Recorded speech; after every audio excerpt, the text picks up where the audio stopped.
श्री गणेशाय नमः। तपसा धर्ममाराध्य पुष्करे भास्करः पुरा। धर्मं सूर्यः सुतं प्राप धर्मराजं नमाम्यहम्।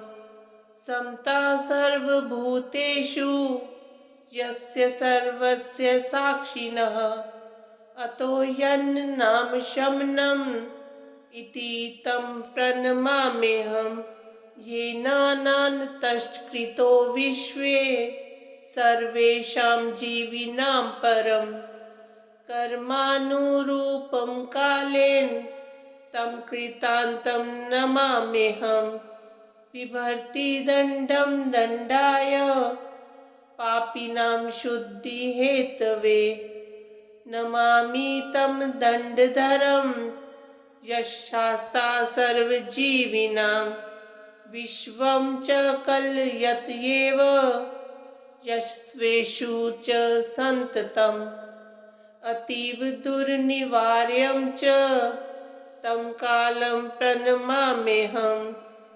तपस्वी ब्रह्मनिष्ठो यः संयमी सञ्जितेन्द्रियः जीवनं कर्मफलादः तं यं प्रणमाम्यहम्।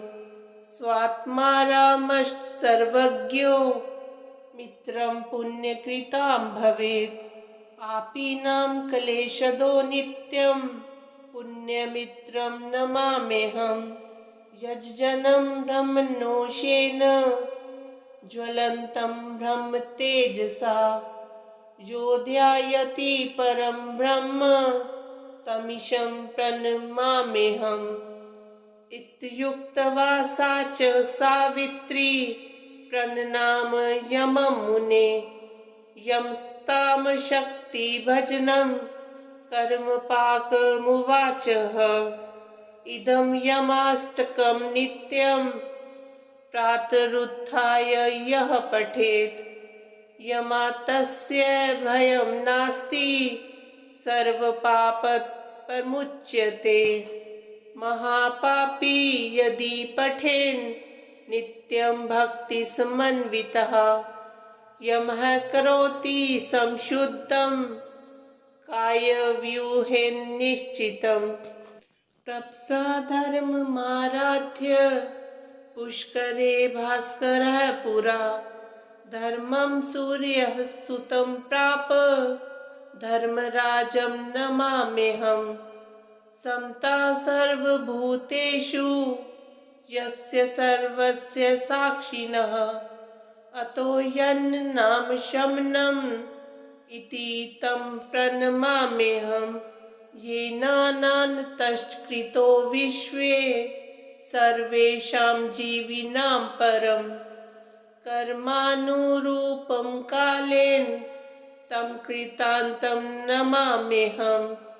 बिभर्ति दण्डं दण्डाय पापिनां शुद्धिहेतवे नमामि तं दण्डधरम् यशास्ता सर्वजीविनां विश्वं च कलयत्येव यस्वेषु च सन्ततम् अतीव दुर्निवार्यं च तं कालं प्रणमाम्यहम्। तपस्वी ब्रह्मनिष्ठो यः संयमी सञ्जितेन्द्रियः जीवनं कर्मफलादः तं यं प्रणमाम्यहम्। स्वात्मा रामश्च सर्वज्ञो मित्रं पुण्यकृतां भवेत् पापीनां क्लेशदो नित्यं पुण्यमित्रं नमाम्यहम्। यज्जनं ब्रह्मणोषेण ज्वलन्तं ब्रह्मतेजसा यो ध्यायति परं ब्रह्म तमीशं प्रणमाम्यहम्। इत्युक्त्वा सा च सावित्री प्रणनाम यमं मुने यमस्तां शक्तिभजनं कर्मपाकमुवाचः। इदं यमाष्टकं नित्यं प्रातरुत्थाय यः पठेत् यमातस्य भयं नास्ति सर्वपापप्रमुच्यते। महापापी यदि पठेन् नित्यं भक्तिसमन्वितः यमः करोति संशुद्धं कायव्यूहेन निश्चितम्। तपसा धर्ममाराध्य पुष्करे भास्करः पुरा धर्मं सूर्यः सुतं प्राप धर्मराजं नमाम्यहम्। समता सर्वभूतेषु यस्य सर्वस्य साक्षिणः अतो यन्नाम शमनम् इति तं प्रणमाम्यहम्। येनानन्तश्कृतो विश्वे सर्वेषां जीविनां परं कर्मानुरूपं कालेन तं कृतान्तं नमाम्यहम्।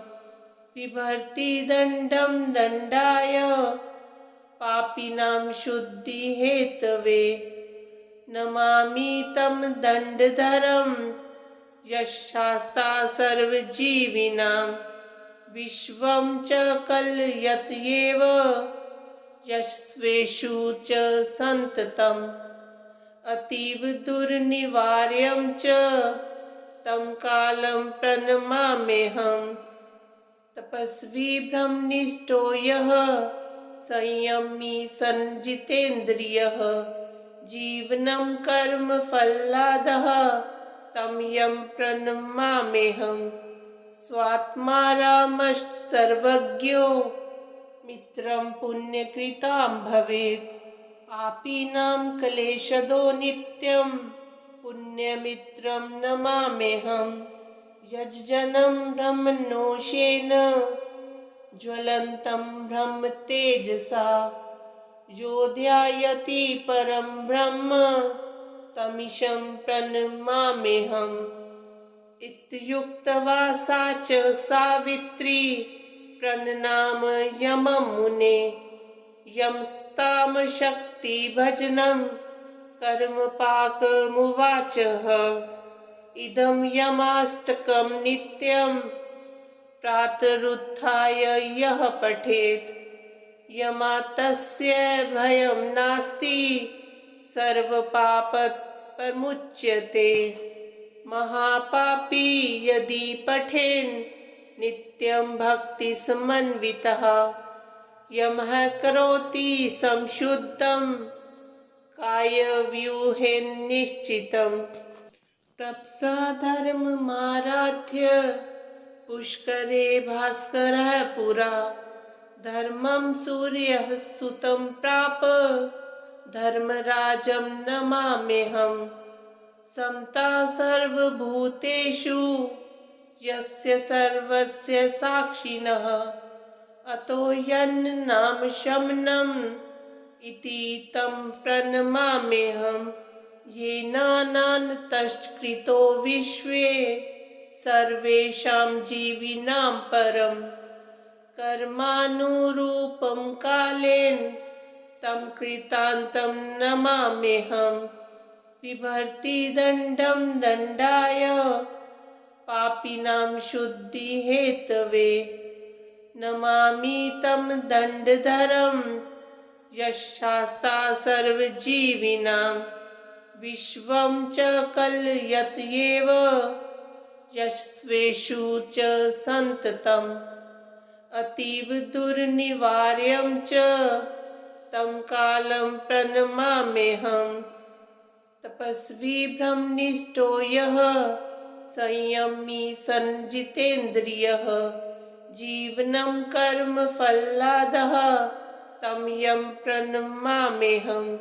स्वात्मा रामश्च सर्वज्ञो मित्रं पुण्यकृतां भवेत्। पापिनां क्लेशदो नित्यं पुण्यमित्रं नमाम्यहम्। यज्जनं ब्रह्मणोषेण ज्वलन्तं ब्रह्मतेजसा यो ध्यायति परं ब्रह्म तमीशं प्रणमाम्यहम्।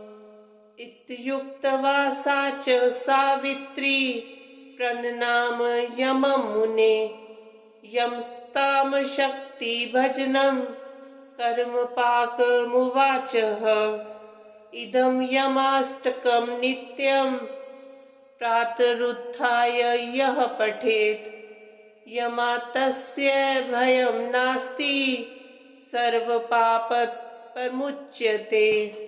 महापापी यदि पठेन् नित्यं भक्तिसमन्वितः यमः करोति संशुद्धं कायव्यूहेन निश्चितम् तपसा धर्ममाराध्य पुष्करे भास्करः पुरा धर्मं सूर्यः सुतं प्राप धर्मराजं नमाम्यहम् समता सर्वभूतेषु यस्य सर्वस्य साक्षिणः अतो यन्नाम शमनम् इति तं प्रणमाम्यहम् येनानन्तश्कृतो विश्वे सर्वेषां जीविनां परम् कर्मानुरूपं कालेन तं कृतान्तं नमाम्यहम् बिभर्ति दण्डं दण्डाय पापिनां शुद्धिहेतवे नमामि तं दण्डधरं यशास्ता सर्वजीविनां विश्वं च कलयत्येव यस्वेषु च सन्ततम् अतीव दुर्निवार्यं च तं कालं प्रणमाम्यहम् तपस्वी ब्रह्मनिष्ठो यः संयमी सञ्जितेन्द्रियः जीवनं कर्मफलादः तं यं प्रणमाम्यहम् स्वात्मा रामश्च सर्वज्ञो मित्रं पुण्यकृतां भवेत् पापीनां क्लेशदो नित्यं पुण्यमित्रं नमाम्यहम् यज्जनं ब्रह्मणोषेण ज्वलन्तं ब्रह्मतेजसा यो ध्यायति परं ब्रह्म तमीशं प्रणमाम्यहम् इत्युक्त्वा सा च सावित्री प्रणनामयमं मुने यमस्तां शक्तिभजनं कर्मपाकमुवाचः इदं यमाष्टकं नित्यं प्रातरुत्थाय यः पठेत् यमातस्य भयं नास्ति सर्वपापप्रमुच्यते महापापी यदि पठेन् नित्यं भक्तिसमन्वितः यमः करोति संशुद्धं कायव्यूहेन निश्चितम् तपसा धर्ममाराध्य पुष्करे भास्करः पुरा धर्मं सूर्यः सुतं प्राप धर्मराजं नमाम्यहम् समता सर्वभूतेषु यस्य सर्वस्य साक्षिणः अतो यन्नाम शमनम् इति तं प्रणमाम्यहम् येनानन्तश्कृतो विश्वे सर्वेषां जीविनां परम् कर्मानुरूपं कालेन तं कृतान्तं नमाम्यहम् बिभर्ति दण्डं दण्डाय पापिनां शुद्धिहेतवे नमामि तं दण्डधरं यशास्ता सर्वजीविनां विश्वं च कलयत्येव यस्वेषु च सन्ततम् अतीव दुर्निवार्यं च तं कालं प्रणमाम्यहम् तपस्वी ब्रह्मनिष्ठो यः संयमी सञ्जितेन्द्रियः जीवनं कर्मफलादः तं यं प्रणमाम्यहम् स्वात्मा रामश्च सर्वज्ञो मित्रं पुण्यकृतां भवेत् पापीनां क्लेशदो नित्यं पुण्यमित्रं नमाम्यहम् यज्जनं ब्रह्मणोषेण ज्वलन्तं ब्रह्म तेजसा यो ध्यायति परं ब्रह्म तमीशं प्रणमाम्यहम्। इत्युक्त्वा सा च सावित्री प्रणनामयमं मुने यंस्तां शक्तिभजनं कर्मपाकमुवाचः। इदं यमाष्टकं नित्यं प्रातरुत्थाय यः पठेत् यमातस्य भयं नास्ति सर्वपापप्रमुच्यते। महापापी यदि पठेन् नित्यं भक्तिसमन्वितः यमः करोति संशुद्धं कायव्यूहेन निश्चितम्। तपसा धर्ममाराध्य पुष्करे भास्करः पुरा धर्मं सूर्यः सुतं प्राप धर्मराजं नमाम्यहम्। समता सर्वभूतेषु यस्य सर्वस्य साक्षिणः अतो यन्नाम शमनम् इति तं प्रणमाम्यहम्। येनानन्तश्कृतो विश्वे सर्वेषां जीविनां परं कर्मानुरूपं कालेन तं कृतान्तं नमाम्यहम्। बिभर्ति दण्डं दण्डाय पापिनां शुद्धिहेतवे नमामि तं दण्डधरं यशास्ता सर्वजीविनां। विश्वं च कलयत्येव यस्वेषु च सन्ततम् अतीव दुर्निवार्यं च तं कालं प्रणमाम्यहम्। तपस्वी ब्रह्मनिष्ठो यः संयमी संजितेन्द्रियः जीवनं कर्मफलादः तं यं प्रणमाम्यहम्। स्वात्मा रामश्च सर्वज्ञो मित्रं पुण्यकृतां भवेत् पापीनां क्लेशदो नित्यं पुण्यमित्रं नमाम्यहम्। यज्जनं ब्रह्मणोषेण ज्वलन्तं ब्रह्म तेजसा यो ध्यायति परं ब्रह्म तमीशं प्रणमाम्यहम्। इत्युक्त्वा सा च सावित्री प्रणनामयमं मुने यंस्तां शक्तिभजनं कर्मपाकमुवाचः। इदं यमाष्टकं नित्यं प्रातरुत्थाय यः पठेत् यमातस्य भयं नास्ति सर्वपापप्रमुच्यते।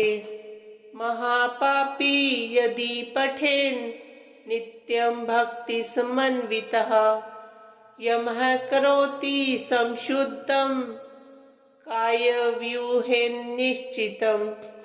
तपसा धर्ममाराध्य पुष्करे भास्करः पुरा धर्मं सूर्यः सुतं प्राप धर्मराजं नमाम्यहम्। समता सर्वभूतेषु यस्य सर्वस्य साक्षिणः अतो यन्नाम शमनम् इति तं प्रणमाम्यहम्।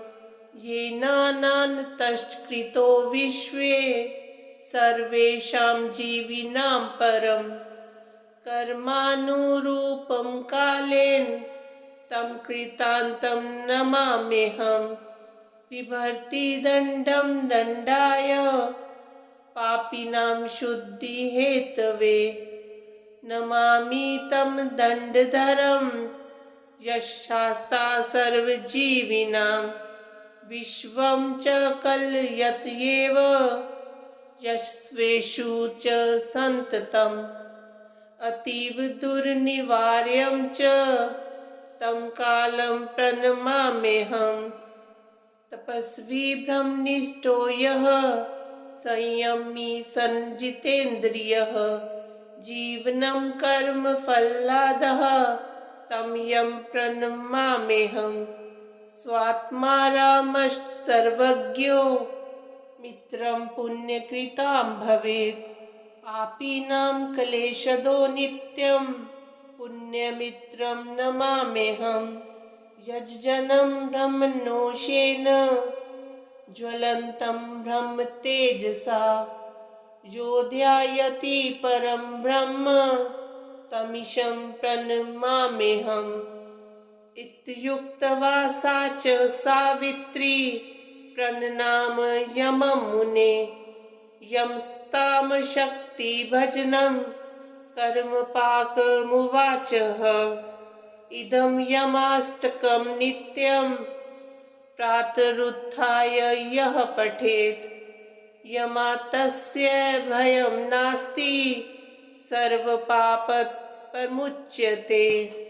महापापी यदि पठेन् नित्यं भक्तिसमन्वितः यमः करोति संशुद्धं कायव्यूहेन निश्चितम्। तपसा धर्ममाराध्य पुष्करे भास्करः पुरा।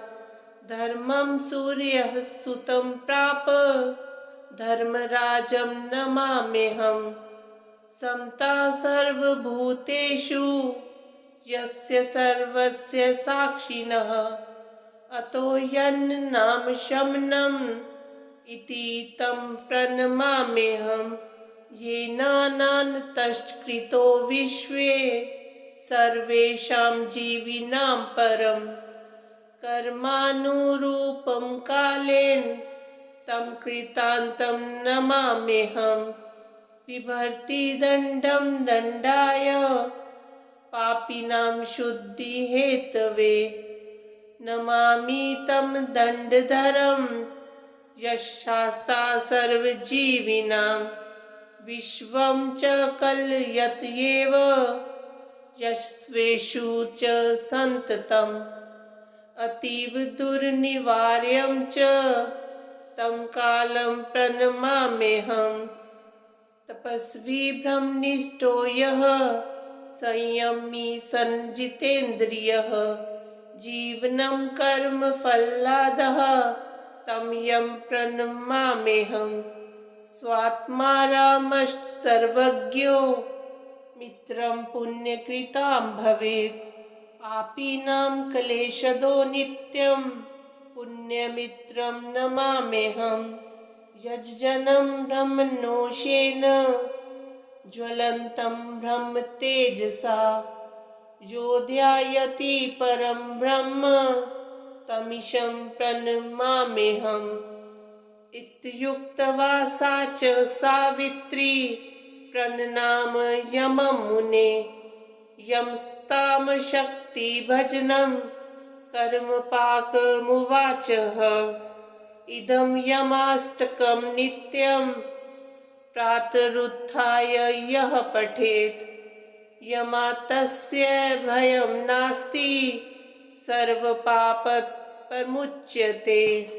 महापापी यदि पठेन् नित्यं भक्तिसमन्वितः यमः करोति संशुद्धं कायव्यूहेन निश्चितम्। तपसा धर्ममाराध्य पुष्करे भास्करः पुरा। धर्मं सूर्यः सुतं प्राप धर्मराजं नमाम्यहम्। समता सर्वभूतेषु यस्य सर्वस्य साक्षिणः अतो यन्नाम शमनम् इति तं प्रणमाम्यहम्। येनानन्तश्च विश्वे सर्वेषां जीविनां परं कर्मानुरूपं कालेन तं कृतान्तं नमाम्यहम्। बिभर्ति दण्डं दण्डाय पापिनां शुद्धिहेतवे नमामि तं दण्डधरं यशास्ता सर्वजीविनां। विश्वं च कलयत्येव यस्वेषु च सन्ततम् अतीव दुर्निवार्यं च तं कालं प्रणमाम्यहम्। तपस्वी ब्रह्मनिष्ठो यः संयमी संजितेन्द्रियः जीवनं कर्मफलादः तं यं प्रणमाम्यहम्। स्वात्मा रामश्च सर्वज्ञो मित्रं पुण्यकृतां भवेत्। पापिनां क्लेशदो नित्यं पुण्यमित्रं नमाम्यहम्। यज्जनं ब्रह्मणोषेण ज्वलन्तं ब्रह्मतेजसा यो ध्यायति परं ब्रह्म तमीशं प्रणमाम्यहम्। इत्युक्त्वा सा च सावित्री प्रणनाम यमं मुने। यमस्तां शक्तिभजनं कर्मपाकमुवाचः। इदं यमाष्टकं नित्यं प्रातरुत्थाय यः पठेत् यमातस्य भयं नास्ति सर्वपापप्रमुच्यते। महापापी यदि पठेन् नित्यं भक्तिसमन्वितः यमः करोति संशुद्धं कायव्यूहेन्निश्चितम्। तपसा धर्ममाराध्य पुष्करे भास्करः पुरा धर्मं सूर्यः सुतं प्राप धर्मराजं नमाम्यहम्। समता सर्वभूतेषु यस्य सर्वस्य साक्षिणः अतो यन्नाम शमनम् इति तं प्रणमाम्यहम्। येनानन्तश्च विश्वे सर्वेषां जीविनां परं कर्मानुरूपं कालेन तं कृतान्तं नमाम्यहम्। बिभर्ति दण्डं दण्डाय पापिनां शुद्धिहेतवे नमामि तं दण्डधरं यः शास्ता सर्वजीविनां विश्वं च कलयत्येव यस्वेषु च सन्ततम्। अतीव दुर्निवार्यं च तं कालं प्रणमाम्यहम्। तपस्वी ब्रह्मनिष्ठो यः संयमी संजितेन्द्रियः जीवनं कर्मफलादः तं यं प्रणमाम्यहम्। स्वात्मा रामश्च सर्वज्ञो मित्रं पुण्यकृतां भवेत्। पापिनां क्लेशदो नित्यं पुण्यमित्रं नमाम्यहम्। यज्जनं ब्रह्मणोषेण ज्वलन्तं ब्रह्मतेजसा यो ध्यायति परं ब्रह्म तमीशं प्रणमाम्यहम्। इत्युक्त्वा सा च सावित्री प्रणनाम यमं मुने। यमस्तां शक्तिभजनं कर्मपाकमुवाचः। इदं यमाष्टकं नित्यं प्रातरुत्थाय यः पठेत् यमातस्य भयं नास्ति सर्वपापप्रमुच्यते। महापापी यदि पठेन् नित्यं भक्तिसमन्वितः यमः करोति संशुद्धं कायव्यूहेन्निश्चितम्। इति श्री यमष्टकं सम्पूर्णम्।